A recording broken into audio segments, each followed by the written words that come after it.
Maremu Soniko Adokunyi, assalamu alaikum. Soniko na France, Soniko na Mali, encore jam, Majon Bane, Kuritor Ntanya, alhamdulillah. Jaka Jaketa. Ankira jam. Ça veut dire de Walwalo. Majon Bane. Majon Bane. Non, moi, Joy. La ko tila sa écoutez là tiens il fait ça ay ça fait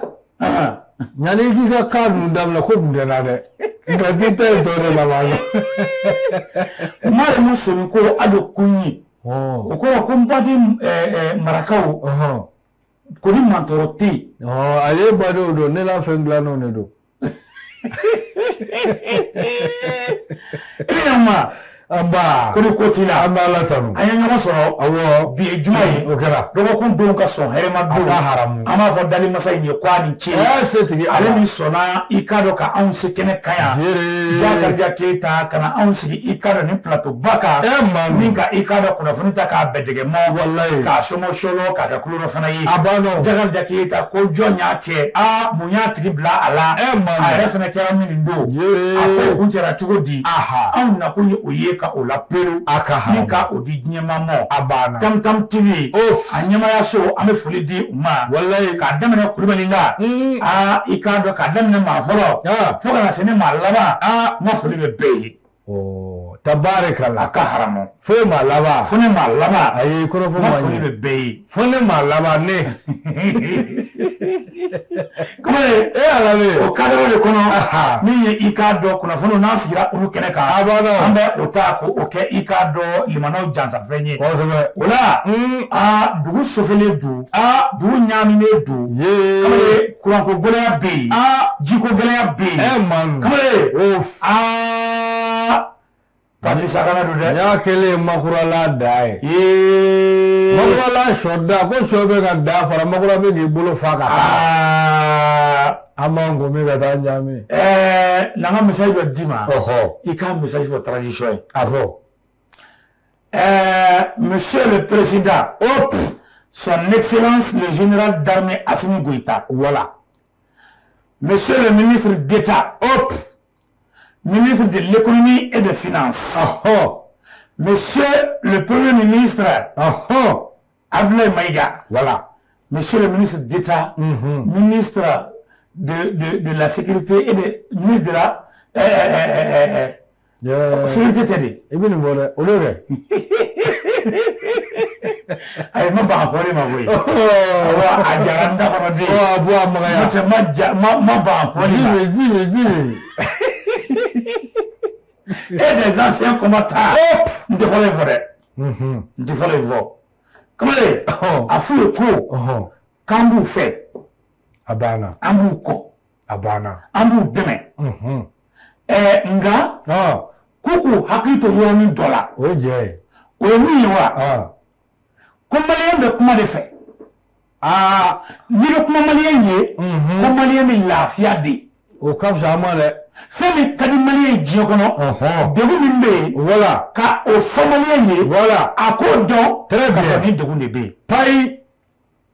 ni ataka laje kuranko jiko a communication bora ka cha ambe da jon tala ka jon tato kuma ni nyema de bana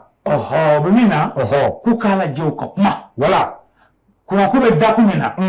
jiko be dakumina voilà ako nyina bali be tugo bi très bien uka nyefoli ke male donye abana no ya so amanyina bo folo amba patienter ka kono foi tiboro onga anga dame niveau mina voilà o de nyonte o de kala yin do ko kuranbe tige so madaina uta so fo shini no ya so shini fina la ay menen ba ernani aga haram tatuguni o tale de bon il va le frustrer voilà doni faut na dimi kabla transition contrôle ne tienne bon communicateur du bolo atuguni ay mane o ka do fa aha walma ayra ka bo aha ala fendi diga na koy foi me ala foti diga na ala kanu da kile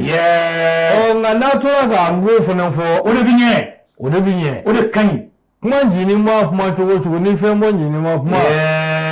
amanya na wala abeti wala ni ministre so na wala to fiyo wala bare o ni ministre d'etat ni très bien ani ikaro jamana joro batigu do ay boga doni fa awo ma boga doni fa hali misali ala u ka fo sida ko ni yataji ko golale o ko do to de golale do o amisi mo fa mo ka sigi awo o tewa odo domina afora ko taji bila ma ko abaga boni adama de jili atesi ani jili ma bo kama la mana mama kone me na ndara ko chane shelo ke ni jore arala ka kile bi ga arala ka kile ga si ko duza ye nyamu ke abi hakililla de ko fe ni nali de mangu no ni nali ga gole we asoro ni funa mi gole ara abana ngana nali no wara de mi so funa mi no wa betini abora ko mi fa yo kuna nve tabarikala wala kare anatani kuna funi to yo do sirigi sanno kama le korofo sebe koronyale bismillah asiridi sebe kumambe mi bomada poenneti aya jira ka fo jongo ala mulika jo kono binaka biya konina minisiri bona minga chaw bembe sira banda ko ale bela jile nyana boli ma ani taninga sege mobile bo kama le ministre de transport o de koro asiridi ba ko ni muso ba no yambanymo nye mara mudambele madina sisogo kama le kwa bora ninga korofo do kurutige abana korofo de taliga do wala la asiridi baka kumana ako ni ye nimbada ge takalaje ya bolo no blage avril kalo legale samba fla ani mugani woro bismillah wasede ba ko korofo de boli fe mena akwa nana ye ka do nga fo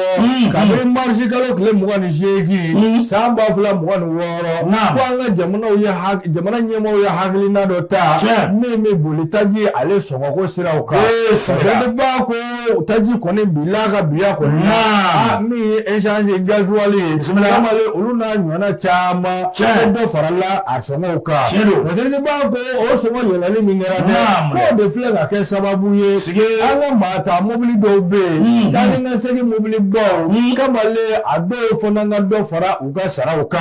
ni uye passe uye bismillah ferde ba ko jongo ala ako mi ministre muso ka kumana ya jira ka fo ko yela ama famu do wa wala ma ako ka metu di wala ma ko me de be sa ako barisani mi ya wala do la ya bo garisiri ako wala me flane ni tani nga segi mobili tigi u fla ka ke mata mobili ba tigi male kutu mangande ga ke ninga juro ako barishani siga kuma ko de bi fe bi nyana bo ako barishani ya wulga do laje ako kulu chama de be munu mbesi ninga faranyanga aka jabina ka biya konina ya sa ga hagale na uta taninga se ale passe oni do bi faraka ako kan na fo siga kuma ko se le ba ko ni ya wulga do laje ako ministry bona yerebe Allah ani fo ta se mata mobile ma oluka jama kulu nyema o ani kulu wara nyema o ko bela jele de kungo ngasigi ninga korofo fale unnya akonga jamana nyema o kemme ka hagana minta no de ka do farataji ale na foloka kama le litri kele do faralo ka ko ni mbi vo o jamana nyema bo wati minna ko wati kele ye jamana ngole ya roje ka do nga fo ko mata mobile tigu fona mi do fara passe ka jongo ala ko korofo ko mabbe abanda ako na sirate minna dona nata ula ku no siga kuma ya saka hangeli na fole uninyo anje jamakulu bela jile no fole la nyanga ko debi kangelen fo na manya ko batikala bela jile sabo batika ko nyumaye ku ka do nga fo olu munu ya jamana nyema wi olu fole da yini ga ko mo ndo yo ko mo ya kana yini ga nyando sasire ni kama le mi mora bo mana poenneti kono korofo fulani bi fularo ka daya bashite bora poenneta janga keta ambu fo ujali no fasere anyana abana ikado goleya mana ke mani winga akakla ka ye ko kora bi geleya abijira tiga samo de amaine abijira tiga samo ale blanco de blanc mala afo ministre de transport ni madame Damale a fa ye ko Madina Sissoko ko ne ko Sissoko muso ma ndar na be kasuma kame na to me abo mene abe kasuma kame wa abo me isi na khila fanye oho isa fanye oho onto atelemu ministre oti mena bara be burma fen khoto khoto yo yo ko ka ta ba fula be khabo ba fula be ana dula ga to ba fula be ani gallo meno be damboli bagi de beje ya bagi lomba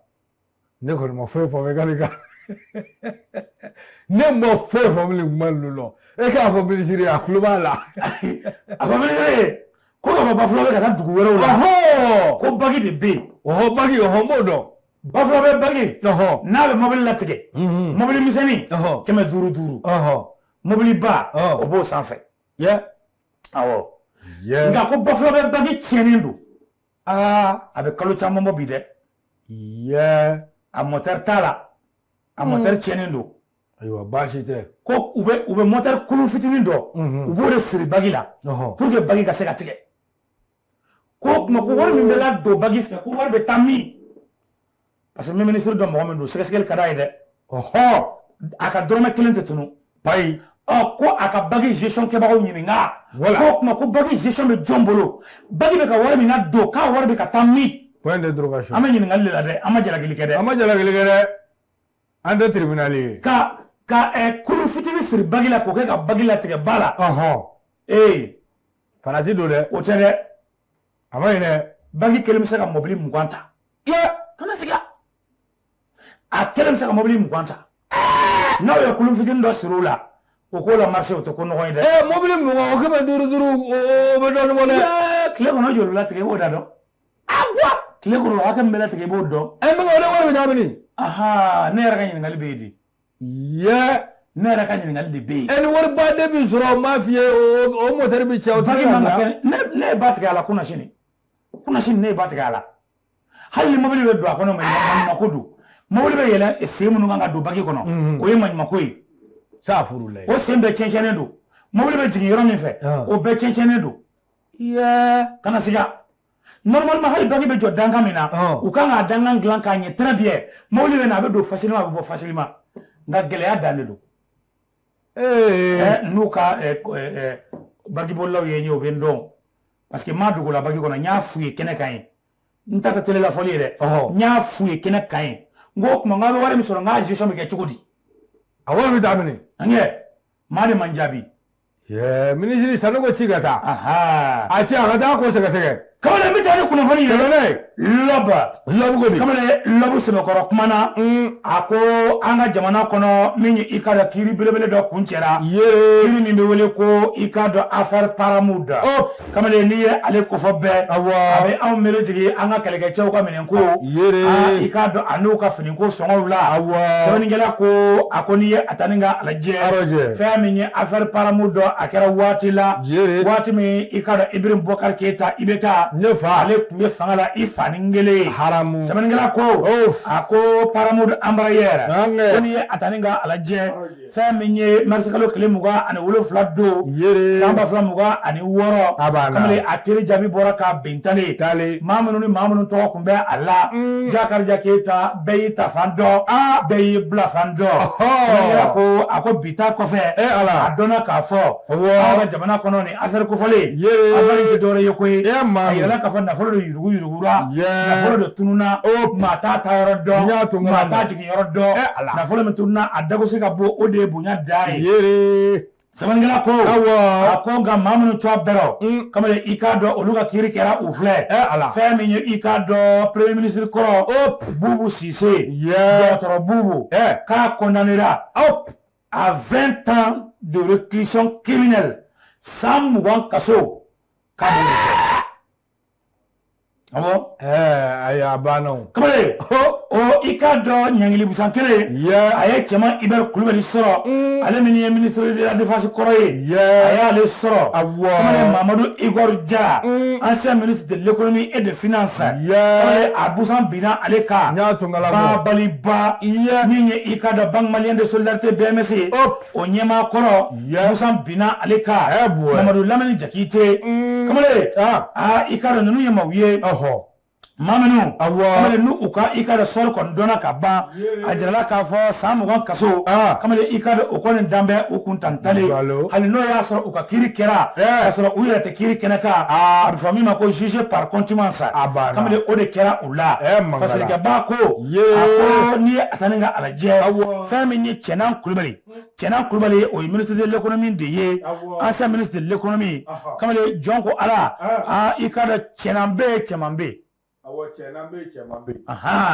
Kenan Coulibaly ko ikado ale ko ministre de l'économie kamale ikado ane ministre wuraw ikado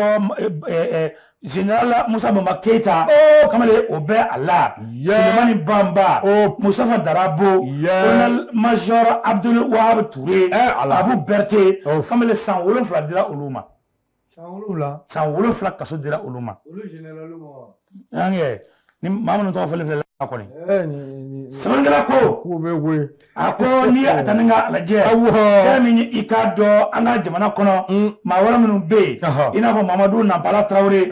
mo dabitaw minye ikado Bugadali Eba Mamourou Togo Mahaman Touré Aminata Doho Mamadou Kine kamale ani ikado anyona wero ikado ko olul jabajera afra ko lu note foiro tabarekala ils ont été déclarés non coupables. Abana. O madamado. Kolu note arobe olu note aroshini. Abana. Yani madamado koni. Me bubu siseni akamauye. Kamale ikado olu koni konanera. Samwa kaso ikado odime olu ma. Ubuna ikado osara. Parce que ubuna oke. Ngani ikado koni yata kalaje. Na fulu kasabi nimbe. Kamale nabe fo oma ko montant non justifié. Kani paramoud embrayer la. 11 milliards de francs CFA. Milliard temps ani kele ko kiri kera o de nofe kiri kera o de nofe milliard temps ani kele koni subhanallah tebena ko akoni ataninga alaje milliard temps ani kele ko kiri kera o de nofe ambe yoro mena ko bi parce que bako akoni ataninga alaje famille ikada affaire président et avion présidentiel no yanga président avion ko atuko embrayer la amale o fana kiri kera madame Philippe Sissoko l'ex ministre ikada de l'économie ko 100 ans kaso dira Philippe fenema fo Philippe 100 ans ma c'est ça amasinga ay doke aselene awa masika ngai doke ngo abe fe ni ngono depuis ça ye fasale flani jagarja keta ikada paramoud embrayer ko mamuno to be a dossier la be ka sor dona kaba be tayro dona fasale flani ala ganji ma ala de amike ay ala mo ala te mais ala nyante fengere ça fait ni a remonu yonche ça fait Samuga gaso olu siere wero blema Samuga dolumo ato afula misala ala demi sabi olovla sabi duru o fele gaso la Samuga ko bi sabi olovla zoro grâce balaw absa ke jona konti bi ko grâce dondo la wala walma fa ko bokanga ne beto anga ben client anga antike di nyoma unanya wono be se ka fa dondo la kwa boni ko ni ya dane ma ni ne to asimi no no bi ame jamana be position mi na sisa oui am ben me chugo mi no bi kamale am mali din demo kelme ga nyugo mi na chugo mi na bi iba kala ma esanjugo crise ngwela ranga e fe dollar na mali kono mi ngunde ade ojme solidarité forcée awo chero de kamale ka ngenyo fe jakula ni jengalo ni nyane esanjugo crise ga na kunye kure ga dollar de circulation na ki ga esanji boy ga doke foki sa abmi kure ga dollar de circulation na ku item ngo foki sa i kun tɛ i tɛ sɔn a ko n tɛ maa wɛrɛ dɔn kɔni ne yɛrɛ kɔni ka ne lajɔ a kun tɛ kuyɔrɔ nka ne ye n jɔ pɔn sanfɛ vers 0h n ka moto la jagoji bitɔn ɲɛ 3 k'a bɔ k'a kɛ tenitigi dɔ ka arafukati kɛnɛ kunna a jɔlen 3e pont cɛmancɛ rɔ ala nka nin don i ye baraji sɔrɔ sa solidarité forcée o baraji danyɔrɔ dɔɔnin tɛ a fɔ kelen sigiɲɔgɔnya la bi tellement que bɛɛ b'a dɔn k'a fɔ ko gɛlɛya b'an kan kamalen sigiɲɔgɔn min b'a kɔngɔtɔ to bi o ka dɔgɔn dɛ a ma nɔgɔn dɛ wa o ye sigiɲɔgɔnya ye wallahi teriya sira kan teri dama minnu bɛ ka ɲɔgɔn sutura ni nafolo hɔn i yɛrɛ dɛmɛni nin o ka ca dɛ ba n'a si ye kɔni wa gɛlɛya de y'o sa ma dɛ gɛlɛya don wa ala ni ce dɛ wallahi gɛlɛya a y'an kɛ ka ɲɔgɔn kanu diyagoya k'an kɛ ɲɔgɔn fɛ diyagoya a ka haramu cɛ ko nɔgɔn tɛ dɛ fasiri yɛrɛ warisini k'i sanɔgɔ fasiri di sɛbɛn bɛ tɛmɛ ni a ye kamalen sɛlɛku mɛlɛku ma ja bani da a laban nafɛn kunu a tɛ min si dɔn fasiri di sɛbɛn ko an ka taa yoroso a ko bi n'a ka biya kɔni na fasiri di sɛbɛn ka kuma na a ko jɔn ko ala madamu le minisiri bɔra ka kɔrɔfɔ min fɔ a ko kɔrɔfɔ in jɛlen ko ntɔn tigɛ koyi n y'a min f'i ye sisan n'o de ye tani ka segin mobili baw kamalen olu ka dɔ fara u la paase ko kuma in k'a sɛbɛkɔrɔ jɛlen ko siga t'a la ko a bɛ ka waleya fasiridi ba ko e b'a faamu cogo di a ko ni kun ye kunuko ta k'a lajɛ ko ka bɔ yoroso ka na bamako kɔnɔ kamalen ko o paase kun ye 1,500 ye ko nka siga ko nin tɛ a la ka kɛ ni jamana ɲɛmɔgɔw ka kɔrɔfɔ n'o de ye ka dɔ fara essence daw kan k'o kɛra 2,000 ye ka bɔ yoroso ka na bamako 1,600 kun don a kɛra 2,000 ye 400 farala kan fasiridi ba ko o tɛmɛnen kɔfɛ min ye yoroso siga so ye kamalen ko tun ye 1,200 ye o kɛra 1,400 ye paase maa caman na baro kɛ ni masaw ye telefɔni na dɛ gɛlɛyara seliba de ma se fɔlɔ seliba natɔ don a dun bɛna gɛlɛya dɛ Fasiri laban kana kɛ 3,000 ye dɛ. Ayiwa ɲininkali kɔni b'a koro sa dɛ. A kana k'o ye dɛ. Fasiri di ba ko tɛmɛnen kɔfɛ. A ko ka bɔ Yoroso ka na Kucala la. Kamalen ko kununko ko kun ye 600 ye. Ko nka ko bi k'o kɛra 7,000 ye. K'a sababuya kɛ essence yɛrɛ da gɛlɛya kojugu ye. Fasiri di ba ko jɔn ko Ala. A ko wa nin kɔrɔfɔ min filɛ nin ye. Kamalen ko a bɛ Mali fan caman fɛ. Taa ni ka segin mobili baw. Kamalen compagnie ba minnu bɛ maaw ta ka taa n'u ye dugu ni dugu. Ka taa n'u ye jamana ni jamana. Ko a bɛɛ lajɛlen kɛ bɛ ka dɔ fara i ka taa ni ka segin pasew kan. A ko jɔn ko Ala. Ko nin wulikajɔ min filɛ nin ye ko nin waati ma mɛn koyi. Ko weekend tɛmɛnen an kɔrɔ dɛ. Ko nin waleya bɛɛ lajɛlen de kɛra taa ni ka segin mobili tigilamaw fɛ. A ko jɔn ko Ala k'a kɔni ko kɛ bɛ jɔrɔna ko ye. Wa a kɛ bɛ misi ko ye. A ko barisani. Jamana bɛ degré min na i n'a fɔ bi. N'i ye sɔrɔ yɛrɛ siratigɛ bunakun lajɛ. Kamalen k'i bɛ n'a ye ko womaden k'o de ka ca fan caman fɛ. Ko nka o bɛɛ ni a ta. N'a fɔra i bɛ taa i ka dugu la. Kamalen taali ye ɲɛbilen ye. Maa o maa kari ta bi n'a ka biya la. Ko bɛɛ lajɛlen tɔɔrɔlen sigilen don. K'a sababuya kɛ daraja yɛrɛ bonya kojugu ye. Fasiri n'i y'a bosi k'a bɔ min ye studio tamani. A banna. Olu ka kɔrɔfɔ nɔtɛlimanw don. A filɛ nin ye. Kamalen studio tamani an bɛ foli kɛ u ye. Ala k'an ji ɲuman na. Fasiri a sɛbɛkɔrɔ ɲana. A banna o. Nka kataba naani wulila dɛ. O y'an ka kayita kɛ joli ye. N'u ye 400 far'o kan dɔrɔn o bɛ kɛ 1 ni 800 de ye o. Kayita mun ye joli ye. Kayita dɔw ta tun ye 12 000 ye. O ye 2,400 ye. Dɔw ta tun ye 11 000 ye. 2,200. Ale bilama bɛ cogo di. Kamalen est-ce que u ma 400 fara a fana kan. 400 fara la ka dɛ. O t'a talen 2,600 2,800 na. O y'a kɛlen 2,600 2,800. Ko n'i bɛ taa Kayi k'i bɛ 5,000 de bila i kun sisan o la kɛ. A dumuni ni. N'i ye dumuni fara ka sira la. I bɛ sɔn ka taa 5,000 la sa dɛ. Jiri t'o rɔ. Yiri. O kɔrɔ de k'i ka Kayita kɛ sa kɔnɔ siɲɛ 1 ye. Wa. Ala k'an cɛ ɲuman na han. Hali o Kayita i tɛna taa maa sama bilen dɛ. E ma 5,000 don sira la. E ni joli bɛ taa so. akuma ka ca dɛ e bɛ taa joli ni baba mo ka haramu akuma ka ca wa ni jinin bɛ mabile bɛ maja bɛ masuru bɛ ha kuma de ka ca tabarikala kamalen bɛ taa ni kunnafoni ye sɛbɛ i k'a dɔn maliwɛbu don Mahamadu Togola nin y'a ka sɛbɛn ye Togola a ko an ka jamana kɔnɔ kiiri dɔ jaabi fɛnɛ bɔra kunun ko Jakarija Keyita kiiri min kun kɛn bɛ ka maaw kamana gan ni diɲɛ maa kun segin bɛ k'a kɔnɔ kiiri in ye mun ye kamalennin min bɛ Keyita n'a bɛ wele ko Burulayi i k'a dɔn Kulibali Burulayi Kulibali e ko a ma tiɲɛni kɛ san 2023 wa décembre kalo tile 6 k'a dugu jɛ tile 7 la Burulayi Kulibali i k'a dɔn a ye tiɲɛni belebele dɔ kɛ tiɲɛni ye mun ye i k'a dɔn a bɛ cɛ min fɛ jatigiya la dɛ o muso fila k'olu dalen to k'u kunce o tuma a tun bɛ to k'a ko jatigi fa yiri de la ayiwa nin kɔni kabako ye nin cɛnin ka ko ye dɛ kamalen a ma dan o ma ko ye o den minnu dalen to k'olu bɛɛ fa o ma Jibirila de don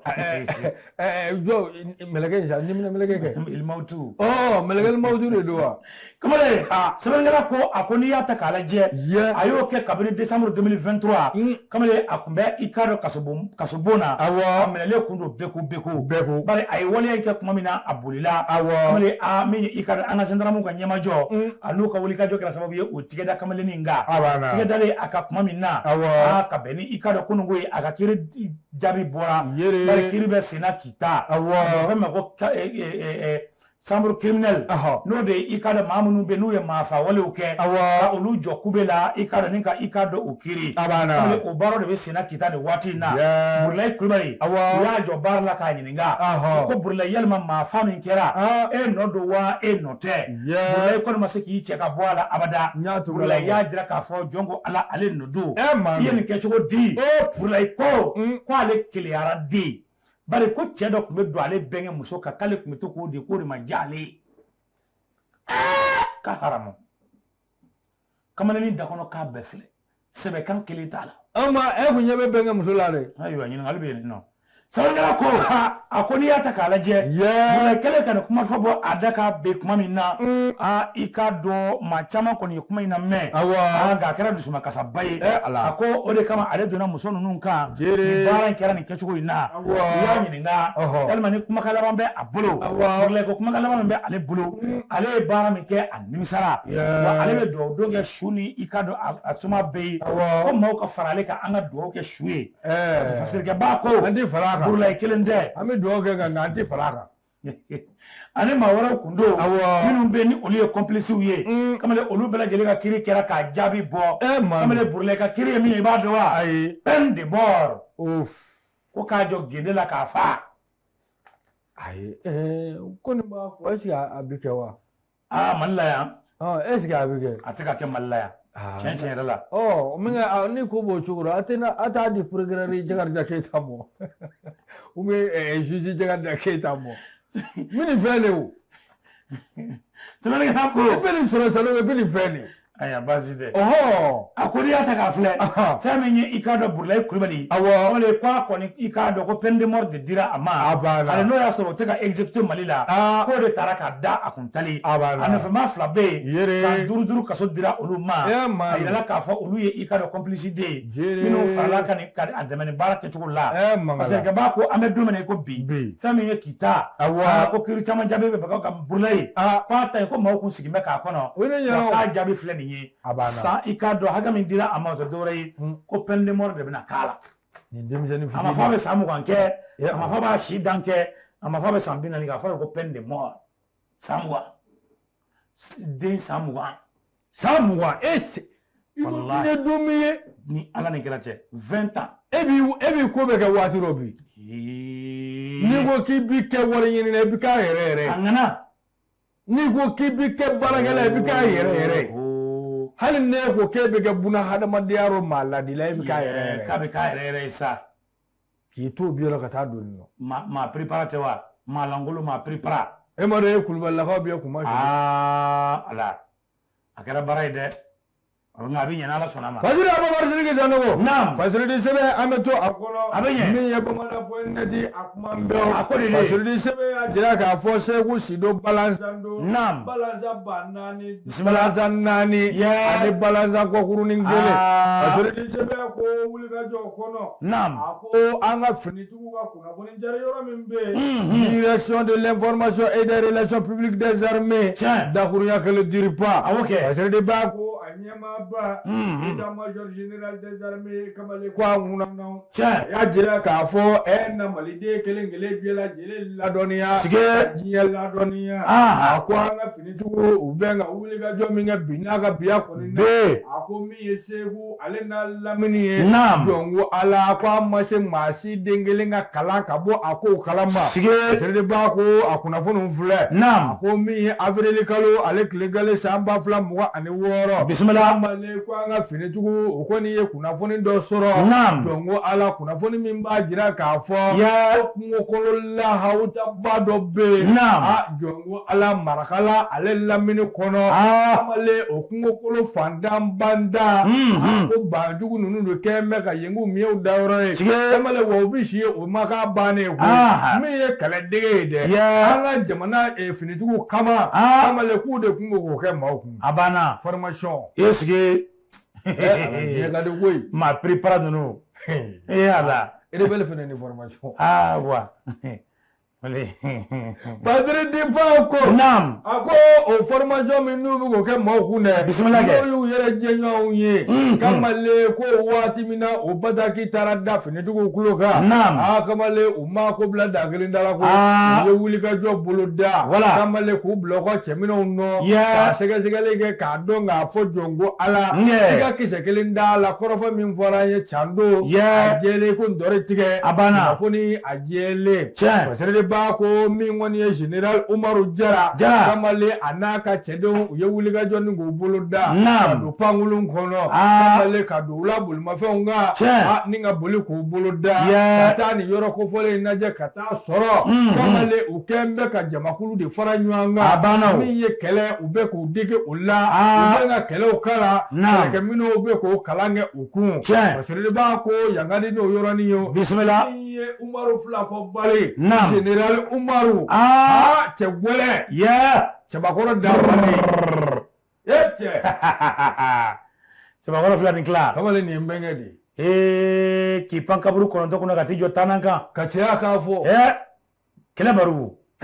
sige ni mbengedi ai ni benge ahalala ni bengedi jara jiri wa jara samu jara ni wita nataro bolo le ibora benge ya kono de utikele kuyati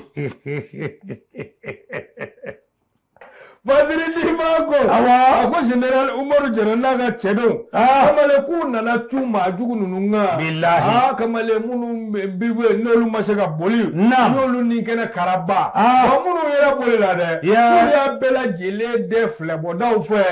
ta tege da bega ka bela jele tege flaka kukala fadiri di mako udaga yora ina ya soro mugu jugu ni marfa jugu mumbe ubolo ani boli mafe mumbe ubolo ko general Umaru Jara ka chedo ya bela jele filengolo chini nga da kulun walo ka soro ka tege da jamakulu ba de ka munu ye bamanji wole tigilama uye kananu ye so yanva abina ka biya konuna olulla soko mella soko nyiro nyaro koko banani ni nyanje fasiri ni nami mbosi jo tamani ngono tamani vola olubulo nodu tabarikala filaro ka daya basite general atu mina kananu ye sa abo blasera de ala kamale